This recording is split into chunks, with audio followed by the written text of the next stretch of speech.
Ako si Kate Valdez, isang estudyante sa pribadong paaralan dito sa Iloilo City. Ang daming nagtataka kung bakit ako lang ang nakaligtas sa mga sinapit ng kaibigan ko. 6 kami magkakaibigan. Si Jack, ang panganay. Ako, si Melissa, ang girlfriend ni Jack. Si Rain, si Sarah, at si Althea. Madami akong alam sa nangyari.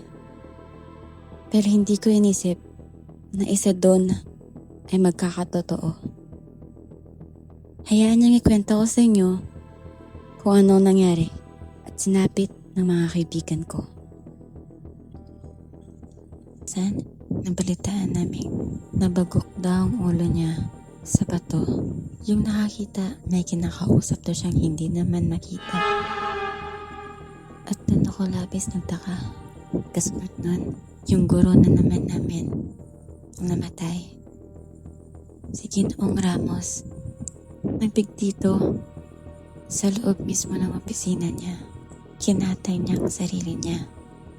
At makalipas ang ilang buwan, kinabahan kami. Di namin lubos maisip kung bakit pa nangyari yun. Nagalit ako. Dahil ako mismo na kaibigan ay walang magawa upang iligtas si Rain sa araw na yun. Naghanap ako ng ebidensya at pwedeng gawin. Pero wala. Wala akong mahanap. Kasunod nun, si Althea.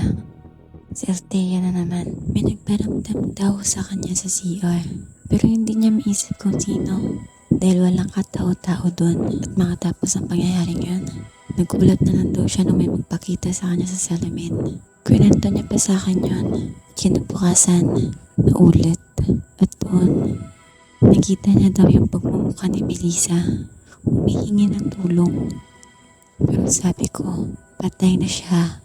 At hindi na siya babalik pa. At pagkatapos ng pag-uusap namin na yun, hindi ko na siya muli nakita. At nabalitaan ko na lang na nadulas daw ito sa hagdan. Paano matutulas si Althea ni kahit kailan hindi yun nadapa.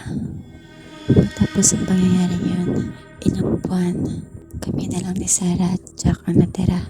Inisip ko kung bakit nangyayari yun sa amin. Nagpaparamdam, may nakita o may nakausap na hindi naman namin makikita. Anong nangyayari sa paligid ko?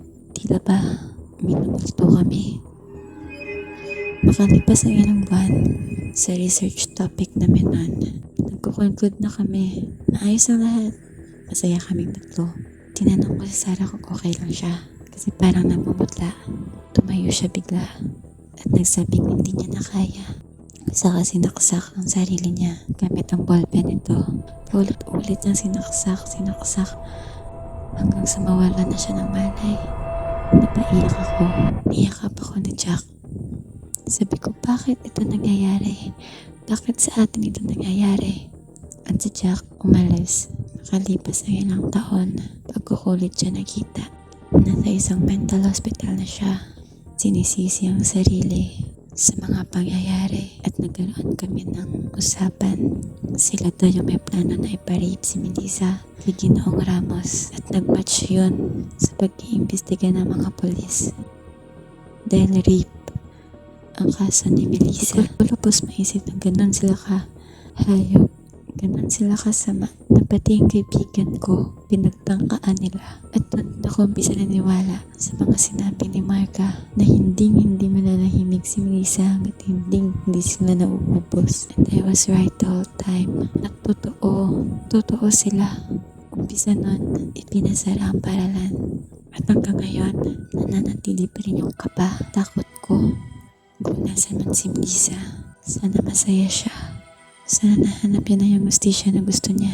Dahil ang gusto lang naman niya, matahimik siya. Gusto lang naman niya ay makahiganti. Pero hindi niya nagawa ng buhay pa siya. Kaya naghiganti siya sa paraang ikakatakot naming lahat.